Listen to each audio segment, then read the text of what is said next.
Raw Takes and Co. Andrew Hody, Matthias Sandhar, Jake Malensick.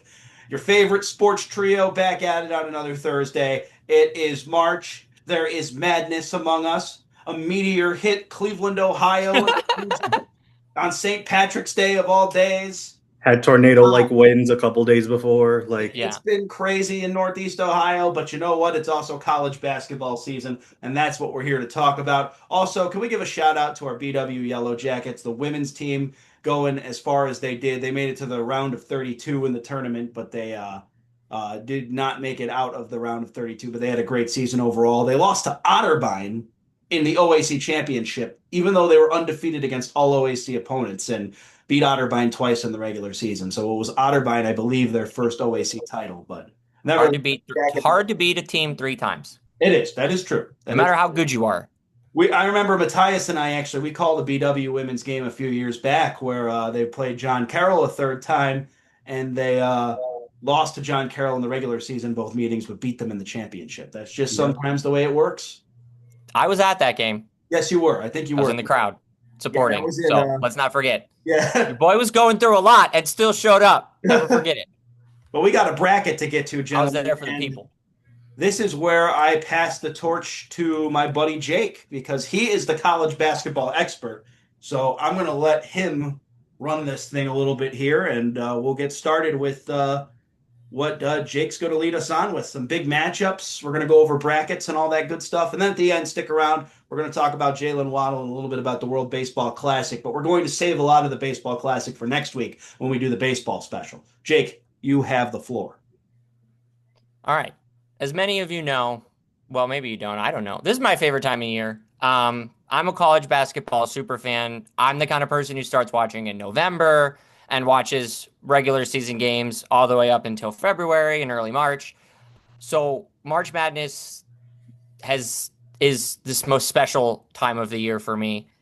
And I'm super excited that it's back. I love when it's here. It was a little bit disappointing last year with the lack of upsets and the chalkiness, but still some banger basketball games. And we're going to have banger basketball games again this year. Had 2 great ones on Tuesday night. NC State, Texas had a fun finish.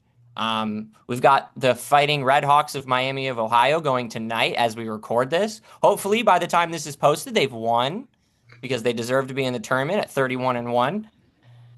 But anyways, we'll get into the bracket. I know Andrew is filling out as we go, so that's fun. He can hear all of my secrets, and then he can beat me using my secrets.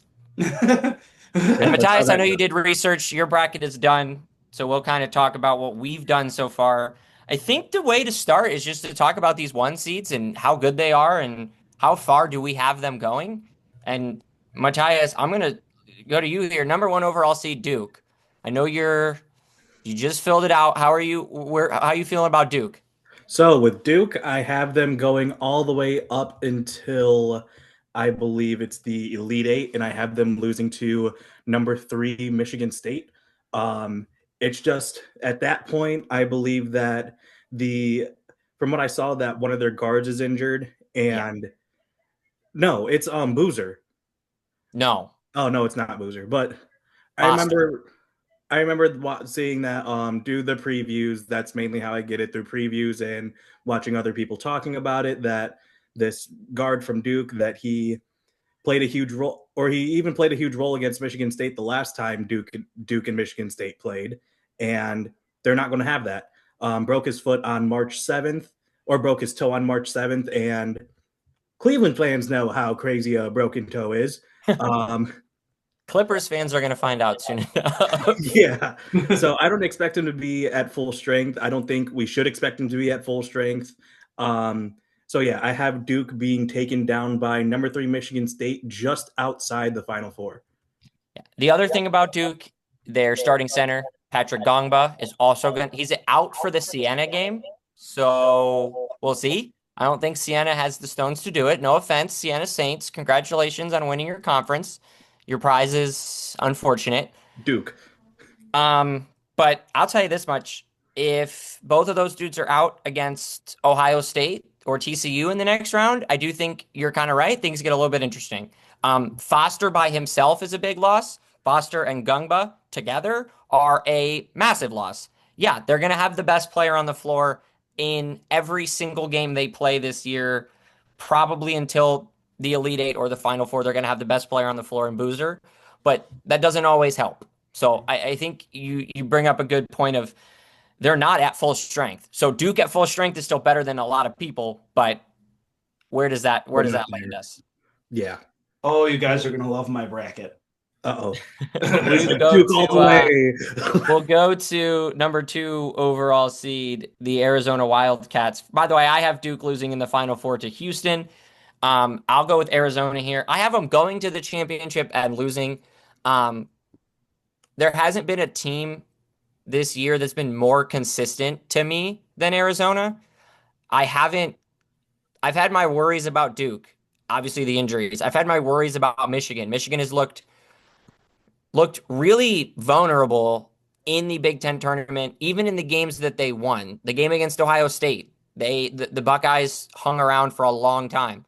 Wisconsin led late against Michigan, and Purdue beat Michigan. So this Arizona team never had that. There was almost never a doubt that in their conference tournament throughout their schedule. I mean, they lost at Kansas. Okay. I mean, it's impossible to win in that building. Like no one ever does. So I think they're really good. I think they're the most consistent team in the country. I have them going all the way to the championship. I'm curious, Matthias, if you agree, or Andrew, but to me, there's almost nobody that can beat them. And the only team that I think can beat them is the team that I'll have them playing in the championship. Yeah, I have them knocking on the door of the championship game. I have them being taken down in the Final Four by my eventual winner. But yeah, I think it just comes down to that matchup. One of them plays, as the analytics say, plays in the way that you win the the way you win March Madness. And the other one, Arizona, they play well, they play concise, slow, they take efficient shots, and that's gonna get them all the way. I think also a very interesting matchup, if it does happen. I have Arizona versus Purdue. I do have Arizona winning that game, but both of them have a very similar play style. So I think that is going to be a tough, grinded out game. And whoever wins that game, man, it's going to be a deserved win. Yeah. Two really good point guards in both of those teams who just distribute to all of the playmakers that they have. So I think you're right. Like, I think you're going to see that game. The 2 point guards are going to distribute, and the stars, I think, on those two teams would take over. That would be a fun one. 2 guys that are not your Steph Curry point guards. No offense to Steph, but not I'm going to take over the game.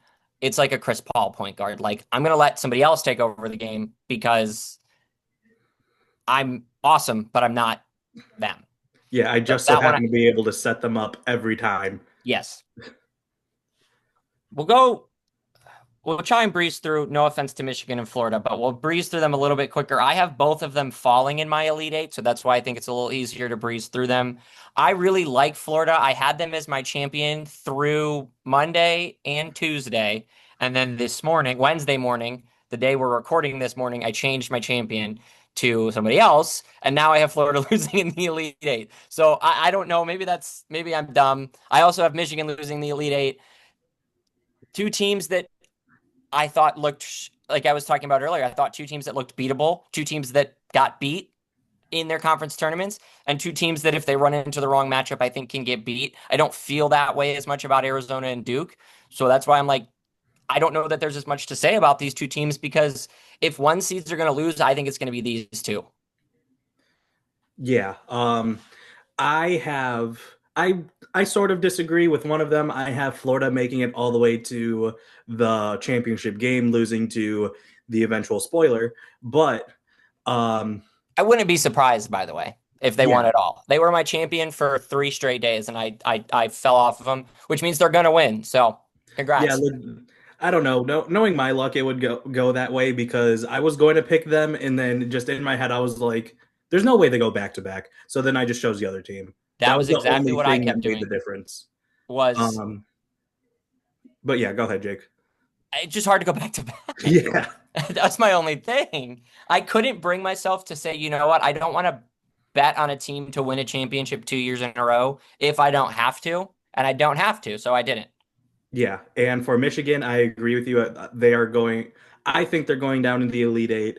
But this Michigan team, as much as I hate to say it, has been a fun team all year. They're really And good. I don't want to yeah, they're discredit really them. good. They're It's really just, good. I just You think guys are they're gonna love this. okay. I just think their What did he turnovers. say? He said you're going to love this. You guys are gonna love this. I have them losing in the Sweet 16. Oh, I know your bracket. You're funny. I know your bracket. You're Alabama? funny. Oh, you'll see. You'll see. The Hofstra? The pride of Hofstra? You're gonna see who they lose to. I know Matthias. I'm so excited for this. Oh, you're Um, gonna love this bracket. I guess My we'll Big come Ten back bias and Ohio school bias is all there. That's all I'm gonna say. we'll come back to the 2 seeds. While we're on the subject of Hofstra, let's talk about some of these double-digit seeds that we really like. Some of the teams that your Cinderellas or your upset bids, whatever you want to call them. The first one I'm throwing out there, I've been on this team all year long. I watched them play against Alabama in Alabama, I think in December, and that's South Florida. They're incredibly good, man. I mean, they've got the stones, the athleticism, the skill, the pay. I mean, they have everything it takes to beat a Power 5 team. I mean, this is a team that went into Tuscaloosa to play Alabama and put up 91 on Alabama's home floor. It just so happened that they gave up like 102. So the defense is maybe something to worry about. But if you can go to Alabama and put up 91 on their floor and in an SEC contest, I'm excited about what you can do on a neutral floor against teams that aren't as good as Alabama offensively, because I think South Florida's defense is really good, except for that game was a bad matchup for them. So I really like the South Florida Bulls, the 11 seed. I have them taking out the 6 seed Louisville in the first round, and then I have them upsetting the 3 seed Michigan State. I have USF, the 11 seed in the Sweet 16. Matthias, your favorite or one of your favorite Cinderellas in your bracket, will go to you next. My favorite Cinderella in this bracket, I might be stealing Andrew's thunder, is no, you know what? I'll talk about another one then. I have McNeese over Vanderbilt. I believe that McNeese is just size overall, going against Vanderbilt, which they've already struggled to rebound this season, going up against a tall defensive team in McNeese. I believe that they have the chance to do it.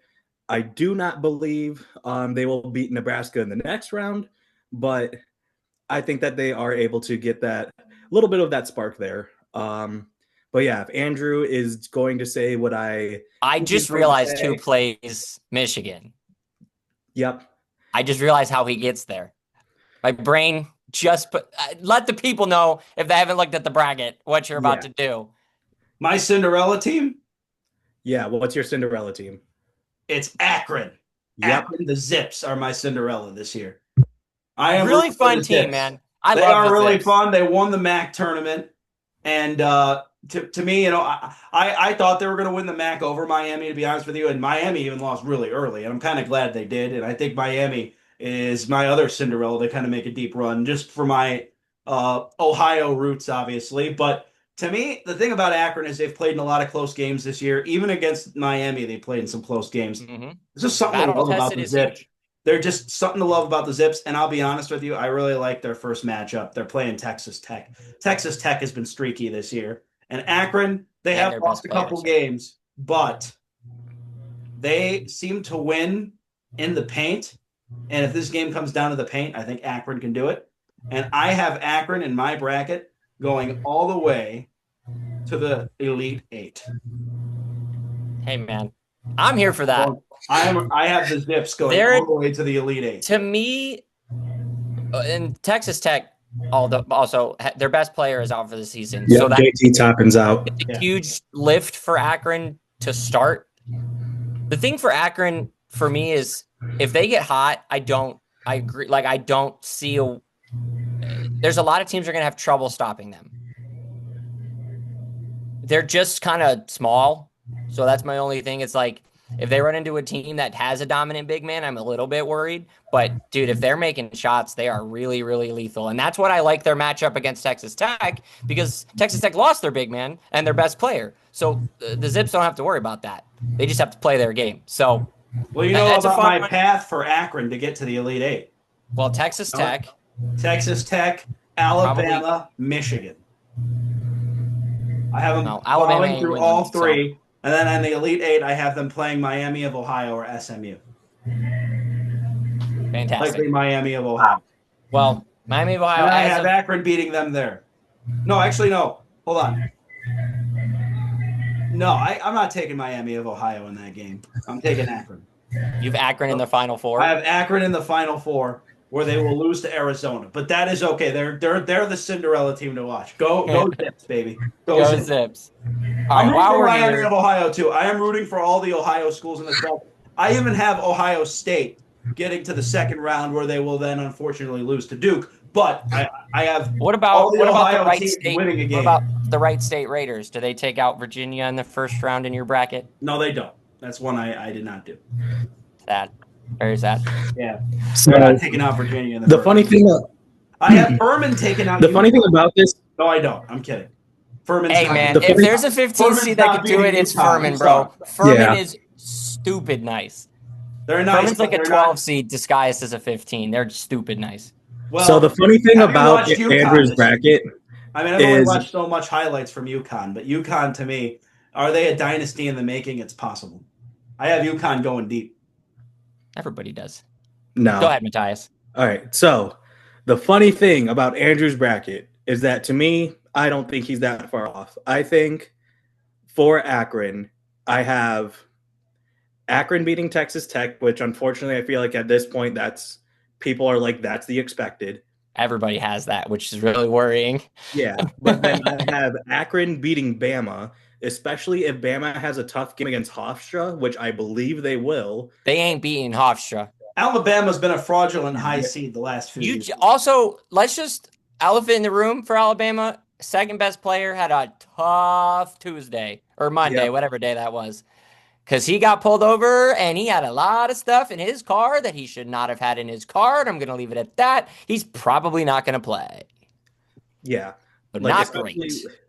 Especially with him being out, like, once again, I think Bama's going to struggle against Hofstra. I do think they're going to win, but I think they're going to struggle. But then they're going to have to go against another track meet team. And I think back-to-back that might just be too much. Alabama, the good news for them is they are a track meet team, but it is the point of how many track meets can you run into in the span of 3 weeks, and it's too much. And yeah, they do have probably two teams that are going to run track right with them, and I don't think they're used to that. So I do think that's a good point. Like, I think both of these teams are willing to run with Bama, and it's going to really test, without your second best player, your second leading scorer, somebody else is going to have to step up. But and then maybe that. And what's funny about this tournament is Alabama might just come out and say, "Forget about it, we're winning by 30." But you don't know. Alabama's just going to pull like a random white guy or white freshman from the bench that's been sitting all year, and then he just goes off for 31 game. Like, yep.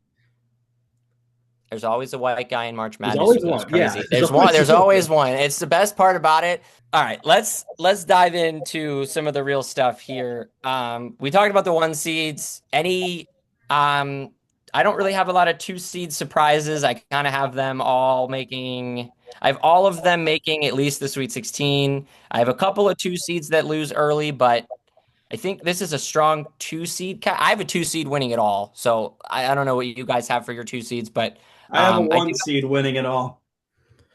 I have a 2 seed winning it all, but I have a game that I've been shaky with the Sweet 16, Purdue versus BYU. BYU beating Gonzaga, huh? Okay. Yep. Yeah, I can't trust Gonzaga anymore. I've been heartbroken by that team way too many times. I've been looking at that region, that little quadrant, because I don't trust Gonzaga or Purdue. And so I've considered having Miami beat Purdue or BYU beat Gonzaga so they don't have to pick between. So I really feel that, because I don't want to pick either one of those teams. I think they're both trash. Yeah, I have BYU going to Purdue and Purdue beating BYU as well. But I Purdue's don't have good, Purdue. but Purdue's good. also I don't have Purdue winning the whole thing, though. I think they fall to Arizona. they're the problem with Purdue is that it's March yeah. and they've lost to everybody under the sun. Farley Dickinson. Had a deep run with Zach Edey outside of the first year with him. Yeah, but that's it. The years Yeah. before that, they lost to a 16 seed. They lost to a 15 seed. They lost to a 14 seed. And Zach Edey was also on like a semi-generational run for Purdue. Yeah, and they lost to the smallest team in the country with Zach Edey on their roster. So I don't. We watched that game. That's why that game, Andrew, that we watched against Farley Dickinson is the reason I'll never trust these dudes ever again. Because you had a 7-foot whatever he is against a team whose tallest player was maybe my height, and you lost. How?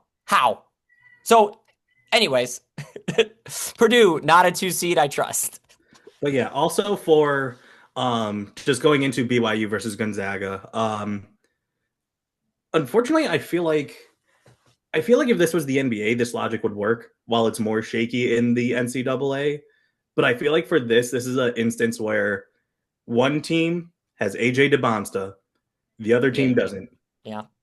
And AJ DeBonsta has been balling all year. He's going to be the number 1 overall pick. Yeah, I think he's going to be number 1 overall. Like he's been absolutely on it this season. I don't think he's going to lose round 1 to Texas.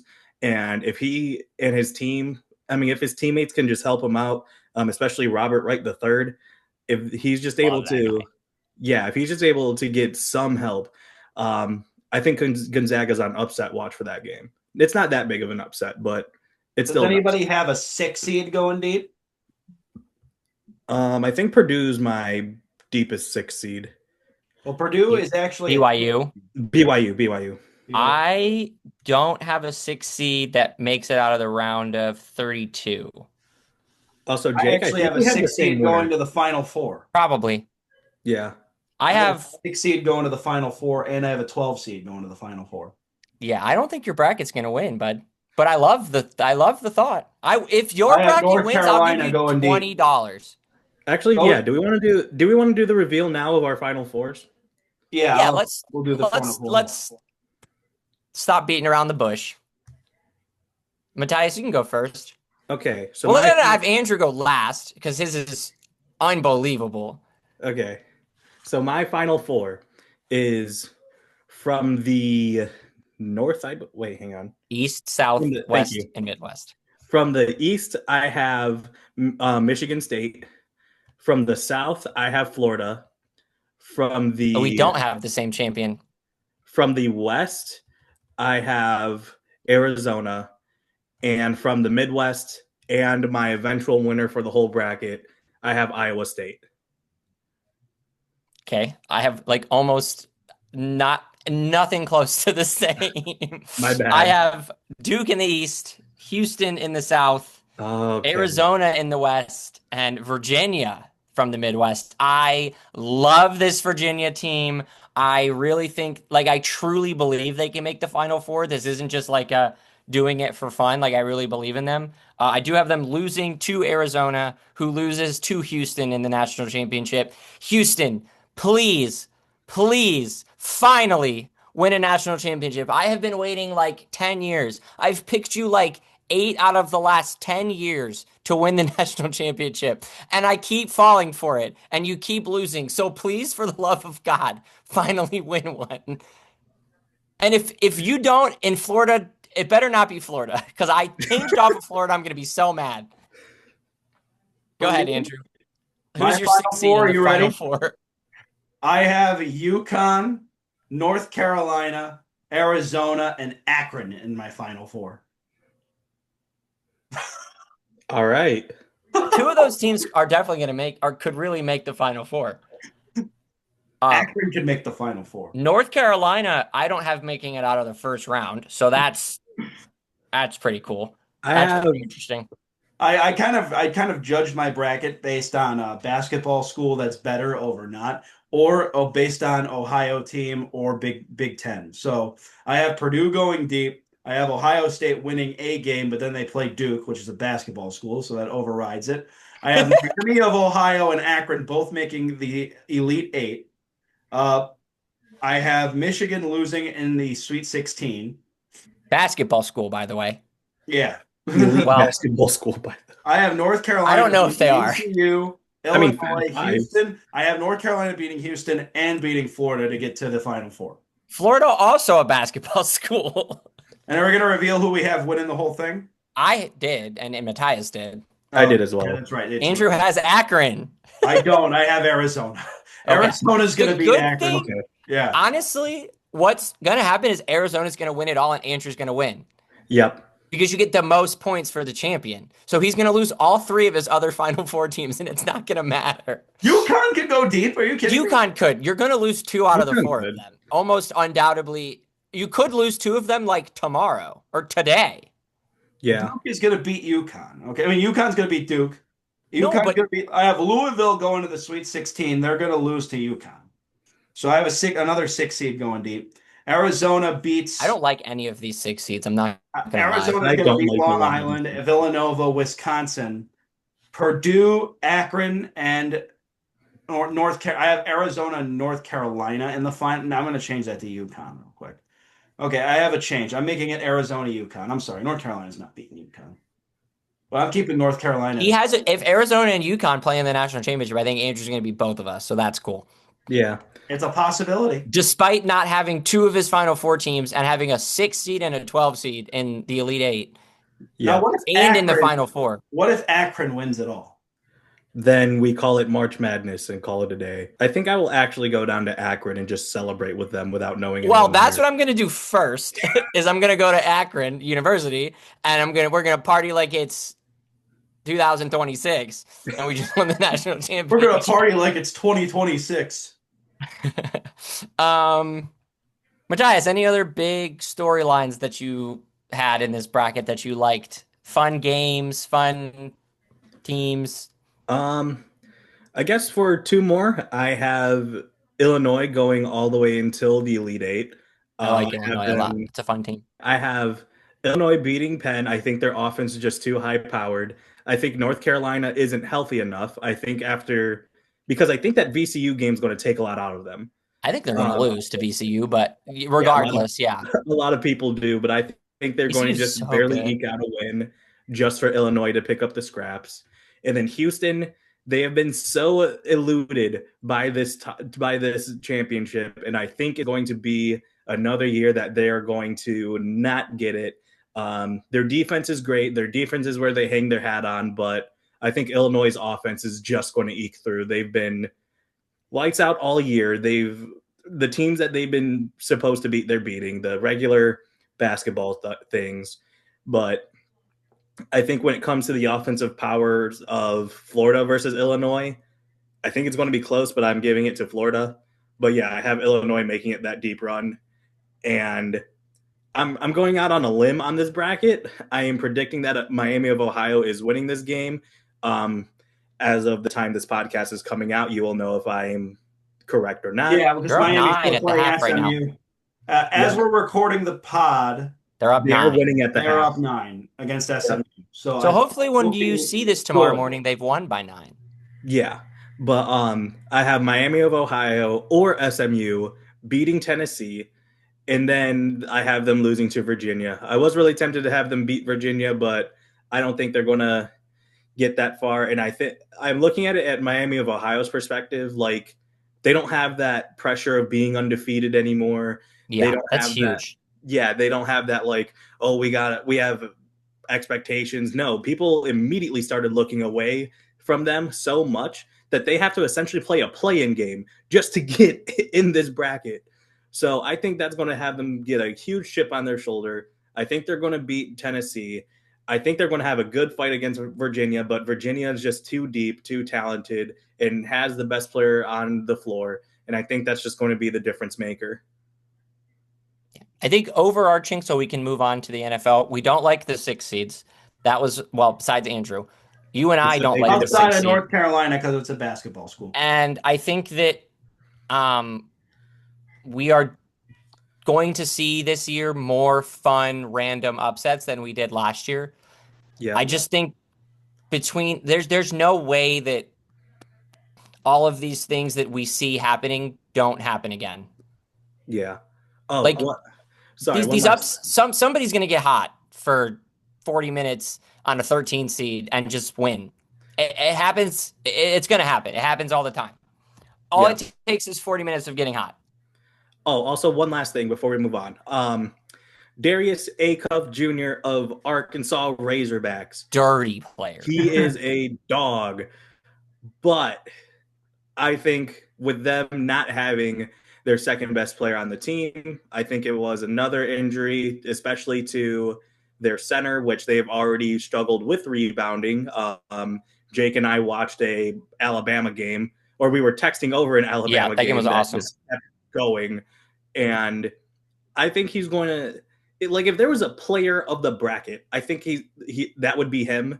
But I don't think he's going to be able to carry his team far. I do have them losing to number 5 Wisconsin. But yeah, I think that's going to be a good game. If there's anybody in this tournament, and this is no discredit to Dabonsa and any of them, and we'll move on after this. If there's anybody in this tournament that goes Kemba Walker and takes over an entire week, it's him. Yep. If the guy put up 40 points against Wisconsin to win, I wouldn't even bat an eye because he's unbelievable. Speaking of unbelievable, Andrew, the Denver Broncos gave up a lot for Jaylen Waddle. A lot of stuff. March Madness. Once again, let's say our winners, though, real quick before we completely move on. And everybody, best of luck on your brackets. Right after this scene, real quick, before we move on to Jaylen Waddle, you will see all 3 of our brackets. I'll have them cut in the video here.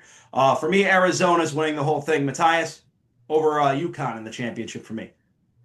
I have Iowa State beating Florida in the championship game.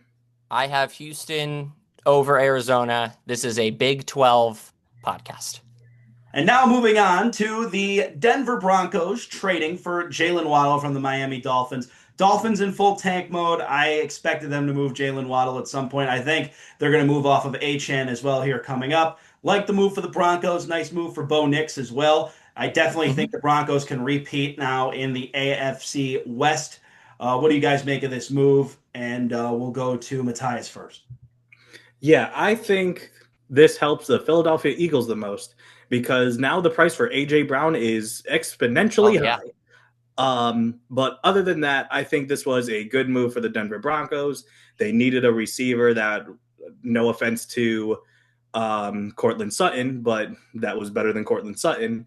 And yeah, I think Jaylen Waddle, when he's healthy, can do that. When he's not healthy, you have the Broncos of last year. All right, Jake, anything? Quickly, from the Dolphins standpoint, love what they got back. Love getting a first for him, a first plus. You got 2 picks in the first this year, and that's awesome. That's more than I would have thought they were going to get for Jaylen Waddle. So props to the Dolphins. You're doing the rebuild right, so good for you. All right, and now moving on to the World Baseball Classic. Now, we're doing the baseball show next week, so we're going to go into the whole World Baseball Classic and our thoughts on that next week early on in the show. However, before we get to all that, let's just talk about what we saw in the final game a little bit, and I'll let you guys do that if you have anything really quickly there. But I just think we have to admit the USA, they lost to Venezuela, and they also lost to Japan in the World Baseball Classic a few years ago. I mean, I think we just have to admit that Japan and Venezuela are better baseball countries than the United States at this point. Not in terms of necessarily maybe just like in the World Baseball Classic, but in terms of the culture. Venezuela, 100%. They have the diamond all year round. They're training those guys constantly. Same thing with Japan. Japan baseball over there is like football. They're much better baseball countries in terms of the culture. Obviously, the best league in the world is Major League Baseball. Not taking that away from the States. But the level of competition in those other countries based on how they take it so seriously over there, I think is big. Is that necessarily bad for the United States? I don't think so. But obviously, I think our mind is so focused on football and even more so basketball nowadays. And I'm a baseball number 2 guy, as you guys well know. I love baseball, and we'll talk more about that on the baseball show next week. But to me, I think Venezuela and Japan already have proven they're just better baseball countries culturally. The best league is still Major League Baseball, but That's what I think we see in the World Baseball Classic. And Italy making a stance as a baseball country, did not expect that. Well, you guys go ahead. It's quick for me, and you hit on it. This is awesome for Venezuela. I was rooting for the United States because I live here and I want my country to win. But when the tournament started, Venezuela was a team that I had identified and really liked, and I was rooting for them kind of second. It sucks that they had to play the U.S. in the championship because I couldn't fully root for them. They're awesome. They're so much fun. And you brought it up. Baseball is all they have. Every other country around them is a soccer country, and they were like, no, we're a baseball country. And they are through and through. The guys were crying. Their closer was crying on the mound before he even got the final out. Like that to me is enough to know how much baseball means to them as a country. And yeah, I think you hit the nail on the head. This is a football country. It is now, and it always will be. And Venezuela and Japan and the Dominican Republic and all these, and a couple of those other places, Korea, they're baseball countries. And if the United States, that was an embarrassing performance from them, but if they don't figure something else out, they're not going to win these tournaments because the culture isn't here for baseball. It's like the World Cup. We don't have it. We don't have culture for that sport anymore. So sorry, Matthias. I didn't leave you any time. Nah, you're good. Just to make it quick, we have all learned from the Olympics that once America tries in a sport, we will dominate no matter what. It's just, will America pivot back to the sport that they essentially created? That is all. All It'd right. be interesting. Quickly from that was a go on. They sorry. put up a really good team to lose in the finals. I don't know how much better they're going to be able to get than that. Yeah. We'll do one quick sentence here on ARowleyNBA's comment, formerly known as I Love DK Metcalf. Talk about the fact that Jason Tatum has been seen with a St. Louis Battlehawks shirt in his locker as recently as March 2026. A native of St. Louis, Tatum frequently supports his hometown teams and his affinity for the UFL, formerly XFL franchise. The photo has gained social media attention from fans and the team itself. I guess I'm glad that he is a fan of some smaller sports, just like our buddy I Love DK Metcalf here. There's nobody I'd rather talk UFL with than I Love DK Metcalf. Tell you that much. That's going to be it. Oh, anything? No. Go Charge, baby. Yep. That's going to be it for this week's edition of Raw Takes & Co. Best of luck on your brackets, everybody. For Jake Valensic and Matthias Andahar, I'm Andrew Hody. Have a good one. Let's go Iowa. Let's go Akron.